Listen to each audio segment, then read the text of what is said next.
First and foremost, I want to give all praises, honor, and glory to Yahweh, Bahasham, Yahweh Shai, Bahasham, Racha Kodash. Double honors to the elders and the apostles of Great Millstone, and peace and blessings to the elect. And today we're going to go into the book of John, the 11th chapter. Now, a certain man was sick, named Lazarus, of Bethany, the town of Mary and her sister Martha. It was that Mary which anointed the Lord with ointment and wiped his feet with her hair, whose brother Lazarus was sick. Therefore his sisters sent unto him, saying, Lord, behold, he whom thou lovest is sick, referring to Lazarus. When Yahushua heard that, he said, This sickness is not unto death, but for the glory of God, that the Son of God might be glorified thereby. So Lazarus falling sick was likened unto that blind man who was born blind. And it wasn't that here Lazarus was, he did die, but the Lord is saying here, he wasn't made sick for his destruction, as in like he's being, this is his judgment for something he has done, but for the Lord to be able to perform this miracle of resurrecting him, which would bring glory to the Most High through the glorification, as it says, that the Son of God might be glorified thereby, by performing that miracle. Now Yahushua loved Martha and her sister and Lazarus. When he had heard, therefore, that he was sick, he abode 2 days still in the place where he was. So he wasn't where they were. And when he found out that they were sick, he still stayed where he was for a bit longer because he had to let Lazarus actually die so he can come and perform that miracle. Then after that, saith he to his disciples, Let us go into Judea again. His disciples say unto him, Master, the Jews of late sought to stone thee, and thou goest thither again? They just try to kill you. You're going to go back there again? Yahushua answered, Are there not 12 hours in the day? If any man walk in the day, he stumbleth not, because he seeth the light of the world, or of this world. But if a man walk in the night, he stumbleth, because there is no light in him. And, on the physical level, on the carnal level, right? Generally speaking, yes, you have the light in the daytime that provides you light so you can see where you're going and you don't stumble, you don't fall, as opposed to the nighttime where it's dark and you may not have light and it makes it harder to go, right, as you stumble at things. But on a spiritual sense, what the Lord is saying here is likening those that believe on him, that would take heed to his words, right, and do them, to those that walk in the day, right? It's likened to walking in the day, considering that Yahushua is the light of the world. But those that rejected or would not keep his ways are like those that walk in the night, and they stumble on in sin and iniquity. All right. These things he said, or said he, and after that he saith unto them, Our friend Lazarus sleepeth, but I go that I may awake him out of sleep. Then said his disciples, Lord, if he sleep, he shall do well. Because they thought he meant Lazarus was like asleep, not realizing that he was speaking of Lazarus's death. Because the scriptures oftentimes also refer to somebody who goes back to the spirit world as sleeping, right? He slept with his fathers, meaning he died. And also going to show, right, as Yahushua mentioned about, in the Gospels, when the Sadducees asked him about the resurrection, right, he mentioned about the God of Abraham, Isaac, and Jacob. So technically, like, even with that notion of sleep, to the Lord, that's what it is, right? When Abraham died, really to the Lord, he was just asleep, or to the world, he was just asleep, because he, in the eyes of the Lord, he still lives. He's just either on the earth or in the spirit world. All right. But anyway, coming back to John, the 11th chapter, it says here, So they're like, well, if he's sleeping, then he's going to do well, because then, his body can recover. And howbeit Yahushua spake of his death, but they thought that he had spoken of taking rest in sleep. Then saith Yahushua unto them plainly, Lazarus is dead. Clearly, you weren't getting what I was saying. And I am glad for your sakes that I was not there. So he's saying I'm glad that I wasn't where he was, so that, as it says, to the intent ye may believe, nevertheless let us go on to him. See, so it's not that they didn't believe before, but this would strengthen and confirm further their belief in him, and him being sent of his Father, and him being the Messiah. So he's saying, I'm glad I wasn't there, because that gave way for this opportunity. Because then he was sick and I could have just healed him. But for this miracle to be performed, he needed to die. So I'm glad I wasn't there. That way he could, pass, and then I can go and perform an even greater miracle for your sakes. Then said Thomas, which is called Didymus. And when you go into that name, Didymus, one of the definitions says like a twin, right? It says twofold or twain, surname of the Apostle Thomas. When you look at the Strong's definition, it says here double, i.e. twin. So if you look at this verse in another translation, you'll notice that it will say, like in the NLT, it'll say here, Thomas, nicknamed the twin, said to his fellow disciples, let's go to and die with Yahushua. Now, why he was called Didymus or twin? Did he actually have a twin? Did he look like somebody else? We don't know. But, just going into the meaning of that name there. So Thomas says to the rest of the disciples, right, let us also go, that we may die with him. Being that, if we go into Judea and they they end up trying to kill the Lord, at least, we'll be with him as his disciples. Then when Yahushua came, he found that he had lain in the grave 4 days already. That is, Lazarus had been dead for at least 4 days. Now Bethany was nigh unto Jerusalem, about 15 furlongs off. And many of the Jews came to Martha and Mary to comfort them concerning their brother. Then Martha, as soon as she heard that Yahushua was coming, so before he even got there, as he was still making his way there, went and met him, but Mary sat still in the house. Then said Martha unto Yahushua, Lord, if thou hadst been here, my brother had not died. But I know that even now, whatsoever thou wilt ask of God, God will give it thee. So she's saying, if only you were here, like you could have healed him and he wouldn't have had to have died.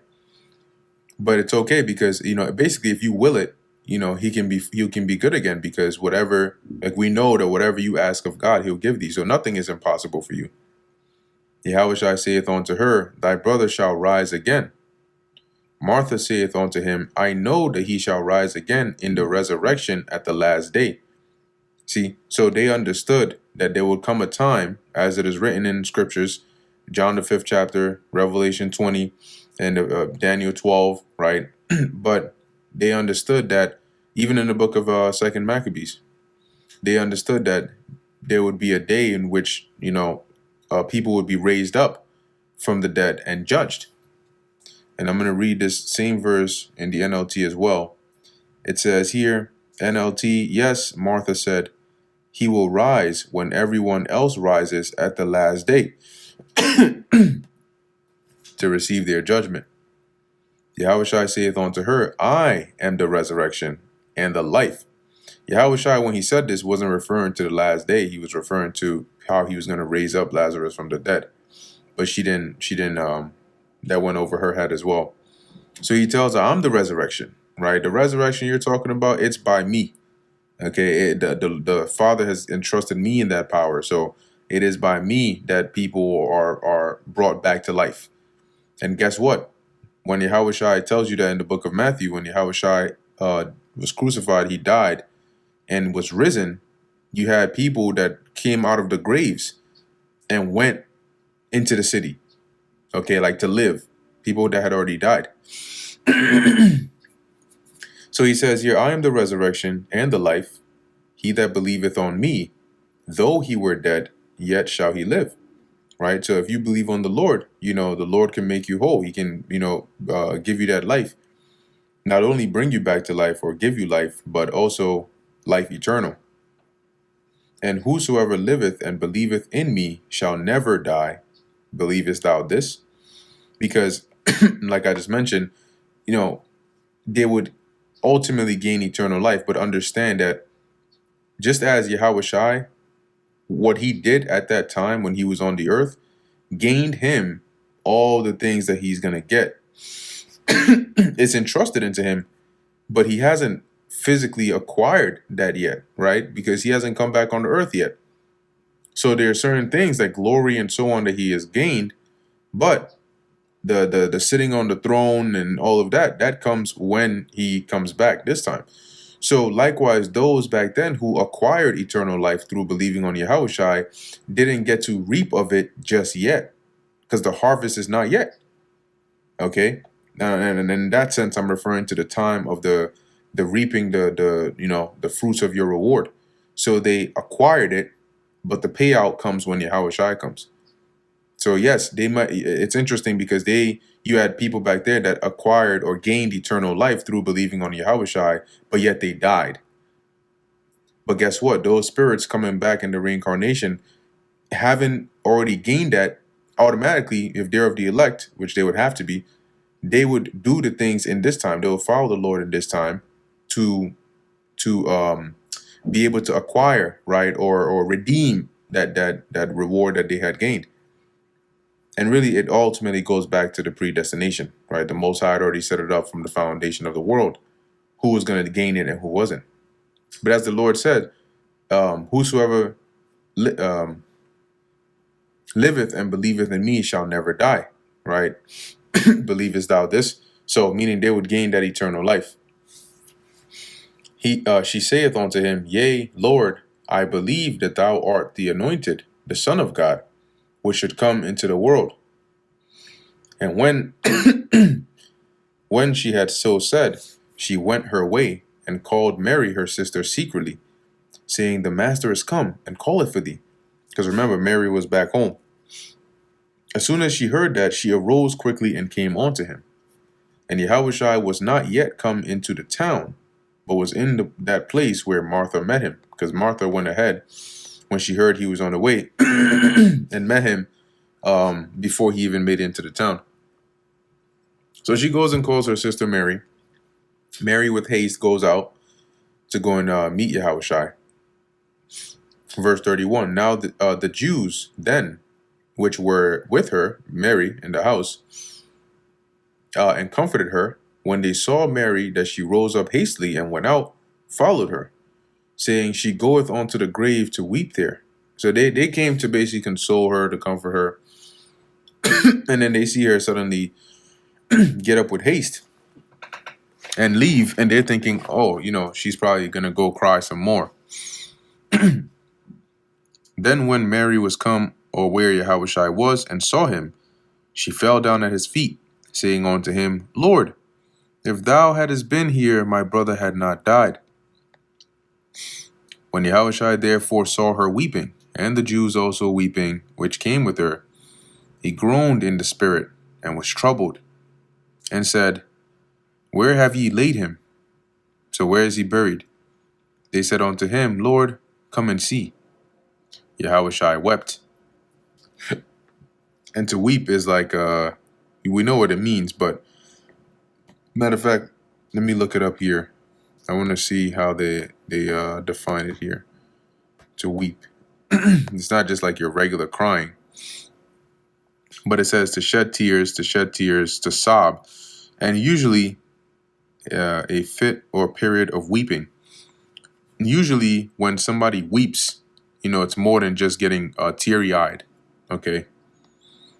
It's usually when they're very sad. So Yahushua wept. And, you might say, but he knew he was going to be able to raise him up, so why did he weep? But the the the realization, right? Like seeing it and seeing how it has affected others and so on, it can still make you feel sad.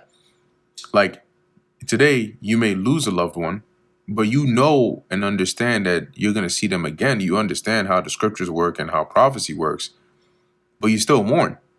It's still sad, right? It still feels like a loss. Verse 36. Then said the Jews, behold, how he loved him, when they saw Yahushua weeping. And some of them said, could not this man, which opened the eyes of the blind, have caused that even this man should not have died?